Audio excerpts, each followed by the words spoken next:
Tapi gini, saya ingin menegaskan bahwa polemik nasab ini kebanyakan yang beredar di masyarakat itu adalah polemik tentang sentimen-sentimen, bukan polemik terkait dengan akademik.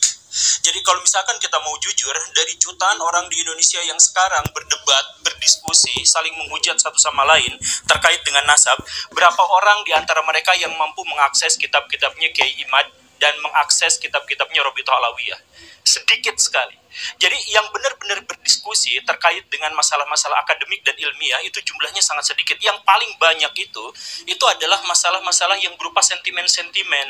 Ada sentimen kesukuan, sentimen keagamaan, sentimen golongan, dan lain sebagainya. Dan ini saya mohon maaf kepada pihak Robitoh Alawiyah ketika kemarin-kemarin bikin narasi atau beberapa di antara pihak dari Robitoh Alawiyah atau kalangan Habib itu mengeluarkan sebuah narasi bahwa ini adu domba, bahwa sentimen-sentimen ini adalah ada pihak tertentu yang melakukan adu domba dan sebagainya. Ya tentu saja ada di antara mereka mungkin yang memanfaatkan situasi, tetapi masalah yang paling utamanya itu adalah ayo kita introspeksi sama-sama bahwa polemik ini tidak dimulai dari Kiai Imad. Gak ada yang akan mempedulikan pada tesis semacam itu karena masyarakat kita hanya 0,001 saja yang biasa membaca, dan jumlahnya menjadi semakin sedikit ketika yang bahan bacaannya itu adalah terkait dengan polemik nasab. Itu sedikit sekali. Yang Kiai Imad jangan dipahami sebagai orang yang pertama kali memunculkan polemik, dan jangan dianggap sebagai orang yang mengadu domba antara orang-orang NU misalkan atau orang-orang Islam, bukan. Tapi beliau itu adalah orang yang menjadi pionir dari studi akademis. Jadi polemik ini munculnya dari mana? Saya mohon maaf, dari orang-orang habaib. Coba misalkan saya berdiri, kamera tetap masuk ya. Saya ingin menyatakan seperti ini. Sebelum tahun 2000-an, habaib di Indonesia itu sudah ada. Orang-orang yang mengaku sebagai keturunan Nabi itu sudah ada. Dan profesi mereka sangat bervariasi, status sosial mereka juga bervariasi. Ada dari tukang jualan parfum sampai menteri luar negeri. Indonesia punya yang levelnya habaib. Dan tidak ada kerusuhan, tidak ada polemik di antara itu semua. Yang tiba-tiba muncul adalah, saya mohon maaf ya, di awal reformasi muncul Pak Habib Rizik dengan FPI-nya. Pak Habib Rizik itu latarnya sebenarnya dari NU, tapi entah bagaimana ceritanya, di situ sudah mulai ada kisruh dengan NU yang lain. Ada FPI versus Banser. Kemudian ada kerusuhan, ada serangan di sini dan di sana dan sebagainya. Nah, ini memunculkan apa? Di antara kaum muslimin itu memunculkan satu pikiran bahwa saya tuh gak setuju dengan Habib Rizik, saya tuh gak setuju dengan gerakan-gerakannya yang radikal, saya tuh gak setuju ketika kaum muslimin terlibat dalam percekcokan yang begini dan begitu. Banyak di antara kaum muslimin yang tidak setuju itu, tapi kemudian apa? Mereka tidak berani melawan, tidak berani menentang karena itu kan Habib.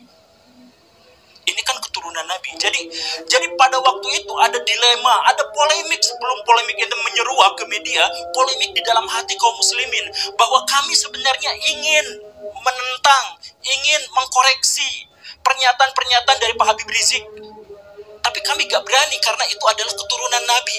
Jadi di sini ada penghormatan yang sangat besar terhadap kaum muslimin, terhadap nabinya, terhadap junjungannya, tetapi di sisi lain ada orang yang mengklaim ini adalah keturunan Nabi dan kontroversial. Kita nggak bahas dulu soal apakah Pak Habib Rizik itu benar atau salah, kita nggak bahas itu. Kita bahas bahwa Pak Habib Rizik memunculkan polemik pada waktu itu, terkait dengan masalah toleransi, terkait dengan masalah FPI, terkait masalah hal yang semacam itu. Dan setengah dari kaum muslimin, anggaplah ya, data kasarnya adalah setengah dari kaum muslimin kemudian tidak setuju dengan ini, tapi mereka tidak melakukan apa-apa. Ketidakberanian, takut kualat, ini keturunan Nabi. Dan kemudian ketika Pak Habib Rizik agak turun dengan cerita-cerita dan drama-drama di media masa itu, muncul sesuatu yang lebih besar. Pak Habib Bahar bin Smith melakukan persekusi dan kekerasan, intimidasi terhadap orang lain, lisan maupun perbuatan, dan itu direkam, dipublikasikan kepada media-media mainstream di Indonesia. Dampaknya apa? Balik lagi, ini mana ada keturunan Nabi seperti ini? Kami merasa malu, merasa jengkel, merasa takut, merasa terintimidasi. Saya harus katakan begini Baraya, Kenapa yang datang ke diskusi ini cuman saya? Dan saya katakan, lebih dari setengah kolom komentar yang jumlahnya ribuan di satu video saya itu meminta saya untuk tidak hadir dalam acara ini. Kenapa? Saya mohon maaf, dalam konteks ini pihak Robito Alawiyah gagal untuk menyampaikan keamanannya kepada orang lain. Pihak orang-orang dari kalangan habaib gagal untuk menunjukkan bahwa kami itu baik, rahmatan lil alamin, soleh, tulus, ikhlas, baik hati, siap mentraktir. Gagal untuk menyampaikan itu ke publik karena yang ditampilkan itu apa?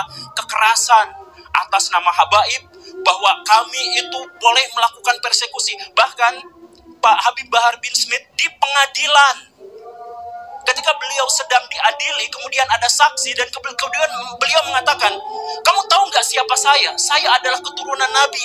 Kalau kakek saya begini, kamu tahu kakek saya seperti ini, kenapa kamu memberatkan? Kamu membuat kesaksian yang memberatkan pada saya.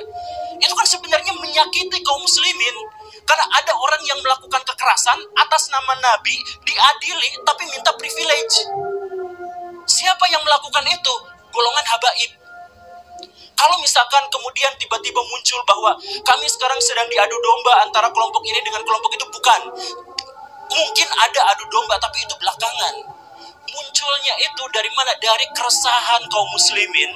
Karena melihat di satu sisi kami mencintai, demi Allah kami mencintai Nabi. Dan wujud dari kecintaan kami terhadap Nabi adalah kami tidak akan mau menisbatkan kekerasan, kejahatan, dan kontroversi terhadap orang-orang yang mengklaim dirinya sebagai keturunan Nabi. Kan masuk akal kan, begitu kan? Kecintaan terhadap Nabi adalah mensucikan beliau dari semua tindak tanduk yang mengangkangi syariah Islam. Nah, jadi permusuhannya sekali lagi ya, kita nggak bahas soal apakah Pak Habib Rizik itu benar atau salah, kita nggak bahas soal Pak Habib Bahar itu benar atau salah, kita nggak bahas itu. Kita membahas rasa takut dari kaum muslimin, rasa resah, rasa merasa terintimidasi. Karena di satu sisi, kaum muslimin sangat mencintai Nabi, tetapi di sisi lain, ada keresahan bahwa Nabi dikaitkan dengan tindakan-tindakan atau simbol-simbol dari kekerasan. Itu rasa sakit hati itu belum terobati sampai akhirnya muncul di video Pak Habib Bahar yang sangat kontroversial itu, kakinya diciumin oleh santri-santri yang ngantri jalan bebek. Coba rasakan betapa sakit hati dan marahnya kaum muslimin. Coba kita misalkan bisa melihat dari berbagai perspektif. Misalkan lihat orang-orang yang biasa, orang Islam berdebat dengan orang Kristen, berdebat dengan apa, kan ramai sebenarnya di media sosial. Lihat perdebatan di antara mereka, dan orang-orang non-muslim bawa-bawa itu. Tuh lihat, buah tidak pernah jatuh jauh dari pohonnya. Sebagai penegasan, kalau Bahar melakukan kelakuan yang seperti itu, ya begitulah nabinya. Itu ejekan terhadap kaum muslimin dari orang-orang non-muslim, tapi orang-orang non-muslim pun tidak bisa disalahkan. Karena apa? Karena memang Pak Habib Bahar melakukan itu atas nama keturunan Nabi. Kemudian lihat misalkan kelompok-kelompok Islam yang lebih moderat atau yang lebih plural. Mereka sakit hati melihat itu. Karena apa? Karena betapa feodalisme di antara kaum muslim masih terjadi. Ada orang yang diciumi kakinya. Kemudian kita melihat misalkan kelompok-kelompok yang lebih radikal atau kelompok-kelompok yang berpikiran lebih fundamental. Katakanlah kelompok Salafi yang kita sebut sebagai Wahabi misalkan. Mereka marah, mereka sakit hati. Karena apa? Karena ada orang sujud di depan orang lain atas nama keturunan Nabi. Betapa sakitnya. Coba kita melihat kalangan nasionalis, Islam nasionalis, sakit hati ketika melihat ada orang keturunan Yaman kemudian disujudi, diciumi kakinya oleh orang-orang pribumi pesek. Jadi dilihat dari konteks apapun, dalam perspektif apapun, ini benar-benar menyakiti kaum muslimin. Tapi kala itu kaum muslimin berpikir bahwa ya sudahlah, pasrah aja. Kami sakit hati, kami marah, kami pengen sekali untuk mengajak orang ini ke dalam ajaran agama yang benar, katakanlah seperti itu. Ya tapi nggak bisa kan, dia Habib, dia kan keturunan Nabi. Jadi sebenarnya polemik ini bukan muncul gara-gara Kiai Iman, bukan muncul gara-gara dipopulerkan oleh saya, Guru Gembul, bukan.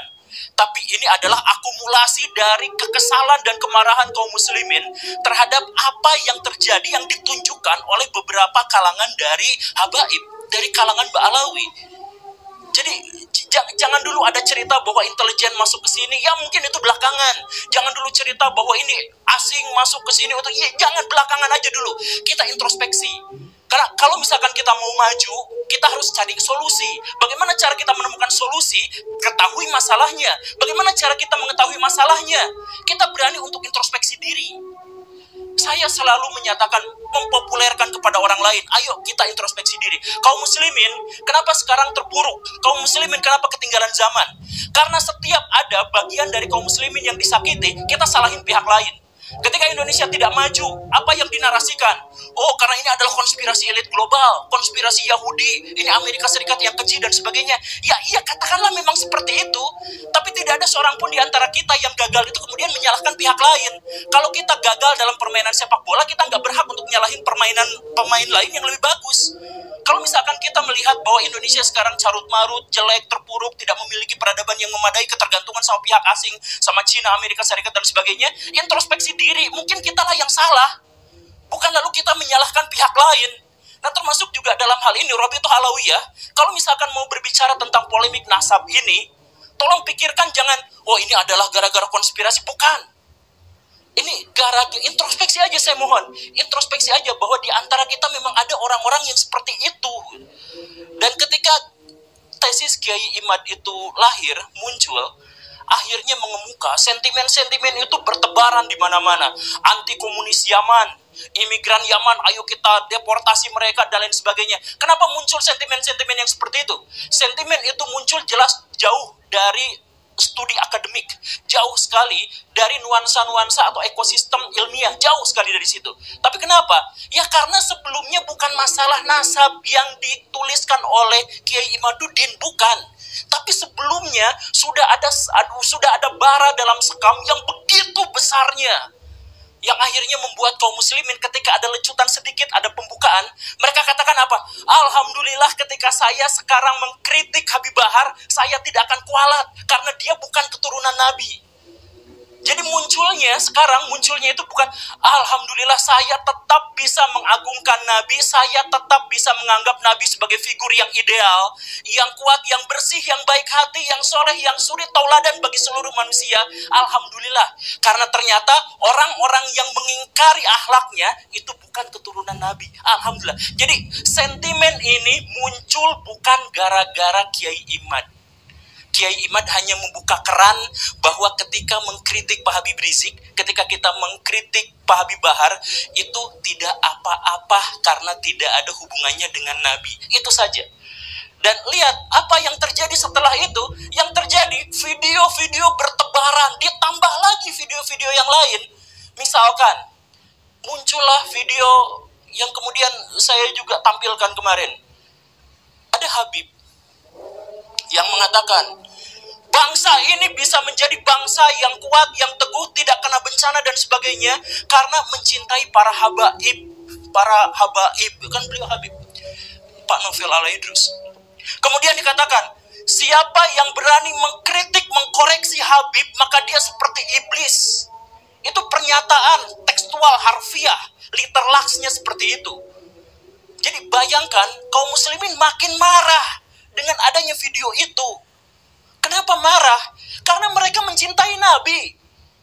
Kemarahan itu muncul karena mereka mencintai Nabi, dan di zaman Nabi diketahui secara persis bahwa Nabi tidak pernah anti kritik dan anti koreksi. Setiap ada musyawarah, para sahabat selalu bertanya, ya Rasulullah, apakah ini adalah wahyu ilahi atau ini adalah pendapat pribadi? Kalau pendapat pribadi, ayo kita diskusikan.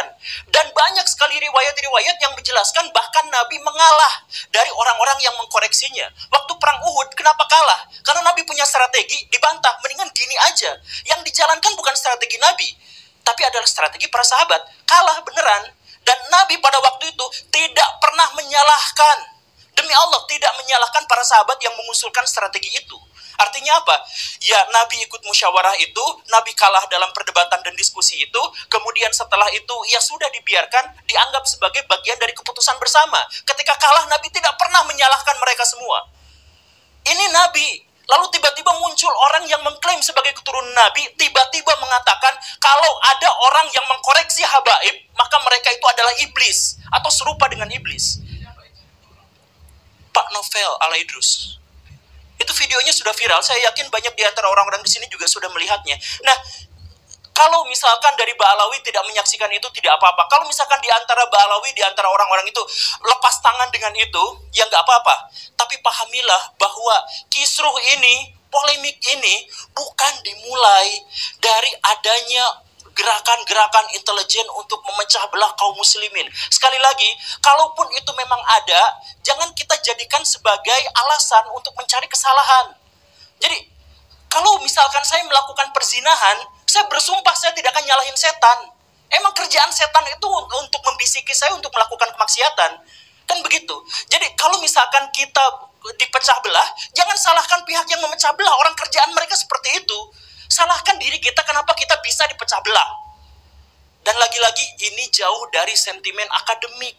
Makanya kalau misalkan kita ngadain debat publik misalkan yang seperti ini, saya pastikan, saya berani bilang, kalau misalkan kita mengadakan debat publik sampai 100 kali di berbagai universitas terkemuka, polemik ini nggak akan berakhir. Satu-satunya cara untuk mengakhiri adalah, yuk introspeksi sama-sama, hentikan narasi-narasi di media sosial terkait dengan privilege dan penghinaan terhadap orang-orang yang dianggap suci dan orang-orang yang dianggap bersih di Indonesia di luar Ba'alawi.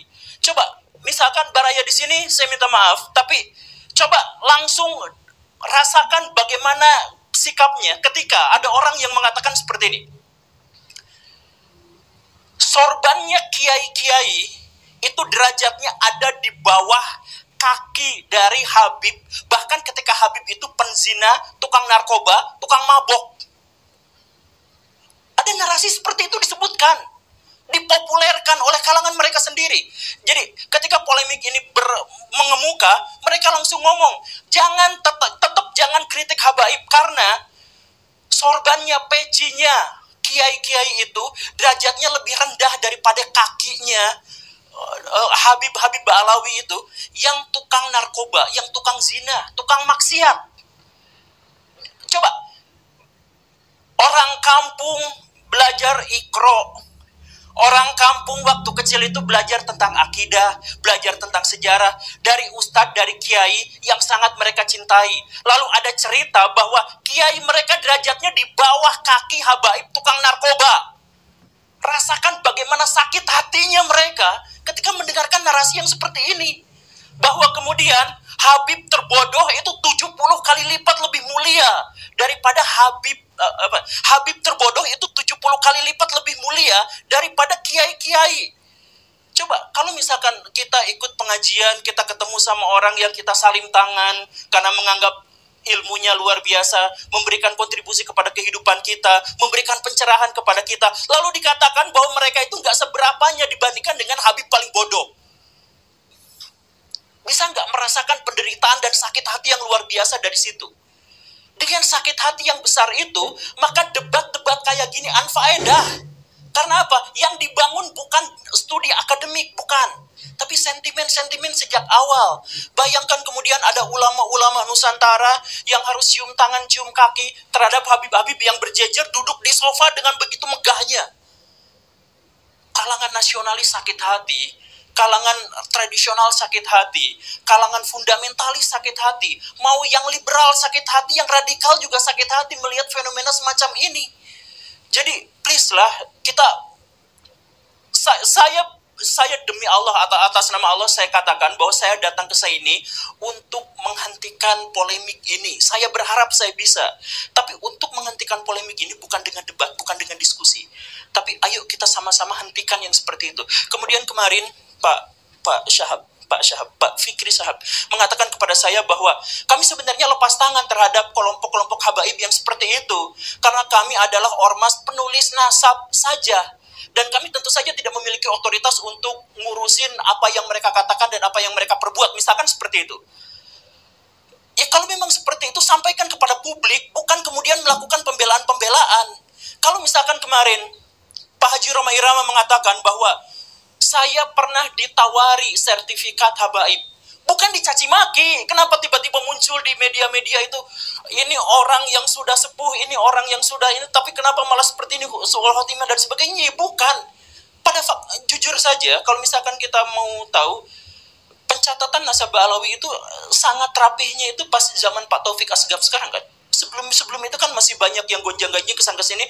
Bahkan Mbak Alawi sendiri pernah memergoki ada beberapa orang yang menjual sertifikat nasabah itu kan. Nah itu kan harusnya memang diakui dan kemudian mengatakan, oke, kami akan melakukan hal yang lebih baik lagi terhadap pencatatan nasabah ini. Bukan justru malah mencaci maki, marah-marah di media sosial terkait dengan masalah yang seperti ini.